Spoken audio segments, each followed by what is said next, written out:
Hello. Hello. Good afternoon. I don't know how you feel. I guess a little bit tired now. If you want to stand up and stretch, you may want to do it. Just stand up. Just go ahead. Stand up, stretch. Go ahead. Enjoy yourself. Right. All right. You've been here sitting, standing for more than 8 hours in this physical. You can sit down now if you want. You've been here in this room potentially for 8 hours. Living this physical world of being here. In those 8 hours, you may have spent 2 hours doing emails, working on virtual social networks. Well, at the end of the day, what are you going to remember from this time? Is it the real world, sitting, eating, talking, or is it going to be on social networks? Well, I think the important element is not this. The important element is what is going to be your experience that you're going to remember after this day. It's all about the experience, and we've heard it already through the days, how much experience is important. And today, we do live in the economy of the experience. I don't know how many of you like coffees, but when you go and drink a coffee, you go there because you want to recreate those tests, the sense of drinking the coffee. It's not the product, it's the emotion that you're living into it. So we're not talking about products anymore, we're not talking about services anymore, we're talking about experience. And actually, the memory of the experience is the real product. And this is where it gets a lot of changes in the way we do act, work, and live. Now, if I project ourselves into the title of the presentation, what's about the new reality? Well, actually, the new reality is the combination of the physical reality, the virtual reality that you've been experiencing. This is also about the immersive virtuality, the augmented reality, and this is all those combined together, not putting in opposition to each other. What you can see here on this slide is, on the top part, is the city of Singapore. This city of Singapore is facing challenges to move from 5.5 million to 10 million within a decade, and also dealing with environmental issues. In order for them to cope with this, we have created for them, what you see on the right-hand side of the slide, the digital twin of the city of Singapore. Now you have the physical and the digital, and by doing it, they can cope with issues such as, if I do build a bridge across the city, what will be the impact on traffic? What will be the impact or carbon footprint? And that's where you see the two worlds enriching each other. Now, in the example, the second one is the Louis Vuitton Foundation. How many of you have been to Paris? All right, how many of you have been to the Louis Vuitton Foundation? All right, well, a few hands there. Right, well, the whole story started from a very famous architect, Frank Gehry, a Californian architect, who basically sketched the ideas, the way he wanted to see this foundation. That's what you see on the left-hand side of the screen. And then from this sketch, which was extraordinarily artistic, it was about creating a digital twin and pushing the limits of architectures. And what you see on the right-hand side is the actual foundation, the building itself. Without those different worlds, it would have never been able to build this Louis Vuitton Foundation. Last but not least, maybe closer to all our lives, this is the Living Heart Project. Living Heart Project started from a person who had a daughter which had a very heart disease. And this person saying, okay, what if we would be able to simulate a living heart with all elements of a heart? And then from this onwards, from basically the twin, the digital twin of the hearts, how could we then train surgeons, doctors, to be able then to run into an operations and potentially even create a stand that will fit with a person. So those examples here just to illustrate that basically it's not the physical world, it's not the virtual world. This is the combination of all those worlds together that really create a new era and a new opportunities to drive the experience. Now, if we look at the different sectors that we know, we've heard here through the days, you know, the human augmented, how skeleton can be augmented by prostheses. There is a great presentation here. We all know, and you've heard about autonomous driving, where basically all those sectors do mix different environments, and they are thought through the experience of the end user. So let's spend more time about it. This new reality is going to change irrevocably, forever, the way we work, the way we live, the way we interact. And whatever the role you have, as a citizen of a city, like the city of Singapore I mentioned, as a patient, as a student, as an end user, as a consumer, you're all getting used to this. So if in any part of your daily activities, your experience is changing through this new reality, well, I guess companies must be ready to deal with it. So it does change the way people live, act, and work. It's also have a big impact on how companies are dealing with it. And when it comes into creating the best experience, do you believe that today, if you take any aircraft manufacturers, Airbus, Boeing, just to name a few, do you believe they manufacture aircraft? No. They deliver passengers' experience. That's what we have with Gulfstream here. And if you look at the Boeing, the 787, they created this airplane to be sure that your experience as a passenger in terms of sound, noise, lighting, would be the one that will fit your requirements. If you look at the second example, which is Scania. Scania, they do manufacture trucks. And you could say, well, there is nothing more standard than trucks. Actually, no. Every truck that Scania is producing is personalized, is customized. So how you do this, when you for each truck, you need to do a personalized version. Well, in the overall process, from the design to the engineering, to the manufacturing, to the end results, you have to take into consideration the experience of the end user. And then you do create a virtual twin of a truck, which does not exist yet, where the driver can have his or her own experience in order to look back into the design, engineering, manufacturing. And this element through this is key because rather than engineering something, producing something, and imposing to you, now you have a word to say, by the way, I would like to get the steering differently. I want to have the front panel differently to fit my requirements as a driver. So the experience into the business is really changing it. And last but not least, we all know how much the experience when you buy an ice cream, the taste of the ice cream will be far better if the packaging looks great, isn't it? Just imagine you go into a shop, the first moment of truth, you take a box of ice cream, and the box looks ugly.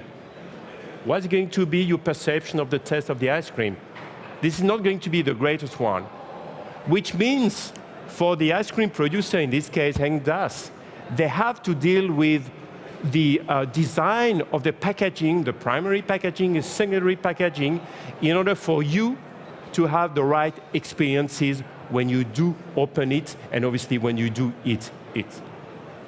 So this new reality, which is really based on the experience, is true for people, and it's true for businesses. And let me run a video of an industrial designer in the home appliance. Can we put the sound a little bit louder, please? I am an industrial designer for a major home appliance company. My team is currently working on an innovative washing machine concept. Thanks to the 3D Experience platform, I can directly access engineering data to start working on the styling of the new enclosure. In just one click, I can switch from my traditional screen to an immersive environment using the HTC Vive Business Edition. With CATIA Immersive Visual Experience, I can visualize my concept anytime, in lifelike scale, and better understand the user perception of the product concept. I can detect issues earlier in the design process, saving money spent on physical prototyping and accelerating time to market. I am now exposing the design alternatives to a key customer in order to validate what will be the best user experience. My customer can experience the product design in a virtual reality context with 3D, realistic, real-time rendering directly with the 3D Experience platform. It's easy to try out and validate different configurations or settings, like materials and finishes. This visual experience enhances the level of communication by bringing a product to life. This new immersive capability of the 3D Experience platform opens new ways to create and refine engaging customer experiences faster than ever before. So what we saw here is a product designer from the start, in the way she's going to work on her product, is integrating the end-user experience or the consumer purchasing journey.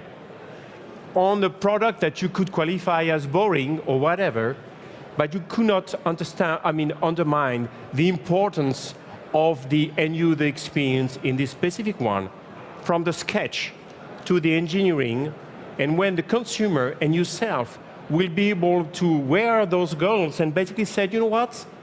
I would love to have a washing machine pink, and I would like to have the doors not opening in this side, but on the other way. And by the way, I would like to have the buttons in different colors.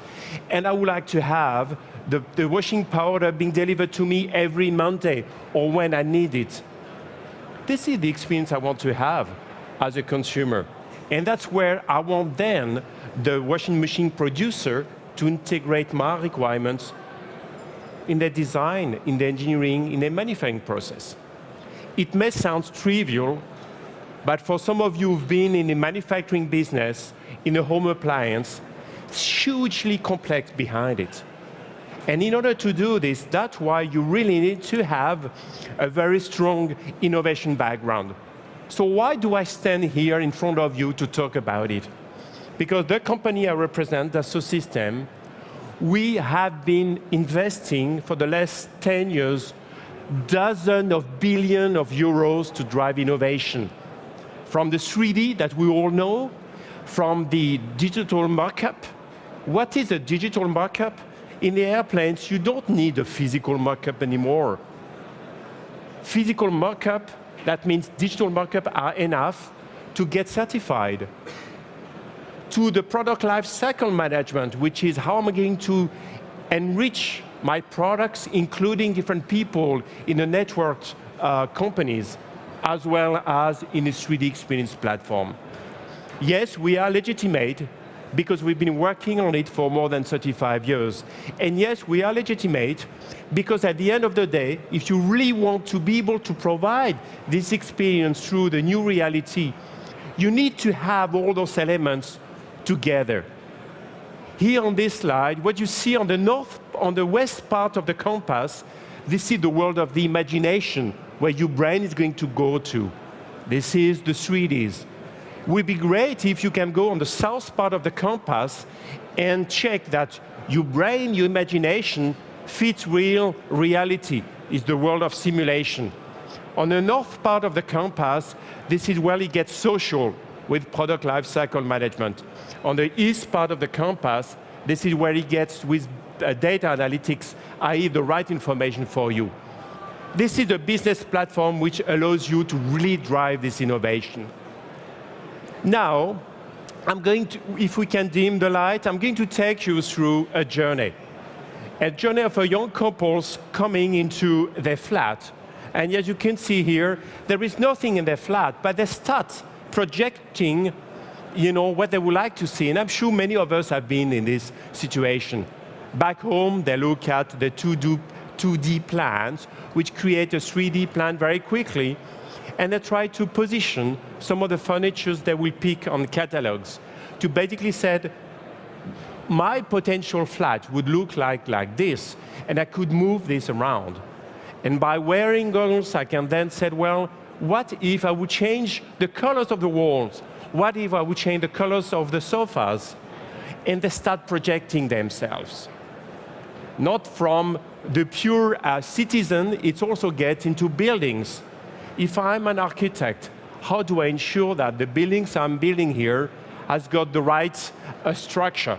Can I get details at all levels in order to understand how the different apartments are structured? Now, moving to a next scenario is you are a professional and you have to move from one place to another one. Going to an apartment, you have a restaurant appointment to go there. The time where you go and drive your own car is over. You basically go into an autonomous car, the car recognizes your credentials and drives you where you want to be. Now, just assume you are a urban planner. And your role is to ensure that the city is going to be as carbon footprint neutral as possible. What if you have all information about this city from a digital twin, which provides you the real data? Data from the carbon footprint of a flat, or here, the simulation of the wind blowing through the city. And this is the true example of the city of Singapore, where actually there is pollution coming from the countryside, and they want to understand by building some of their buildings what will be the impact of it. The last scenario is personal life. When you want to basically, in your personal life, run and do some exercise. What if you would have the personal health care that is going to give you information about your own heart conditions, where you can get immediately, if you want to improve your performance, access to doctors that will get to your data. And from your data, being able to give the right diagnosis if you have an issue, or the right treatment, or potentially even get into what we have here, the true 3D of the living heart, and you go and do the simulation. What you see here, this is not fake. What you see here is not just images that we put together.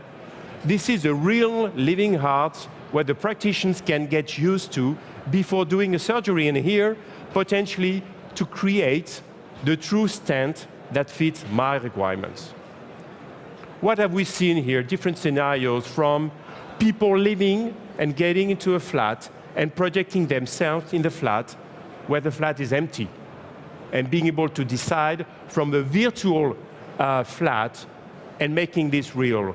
Then we saw as well a professional doing urban planning on the digital twin, which will have an impact on the physical twin.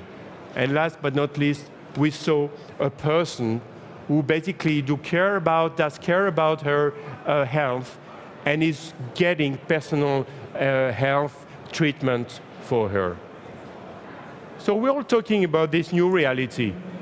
But is this new reality really coming as a dream or as a reality? All the examples that I showed today are existing. All those elements are true today. So there are many people saying, this new technology, this new reality, which is a mixture of real, physical, virtual, augmented, immersive, would basically, can be a threat to the mankind. I do believe that it's the opposite. This new reality brings to all of us and the mankind an unlimited potential as long as we understand how to use it. Thank you very much.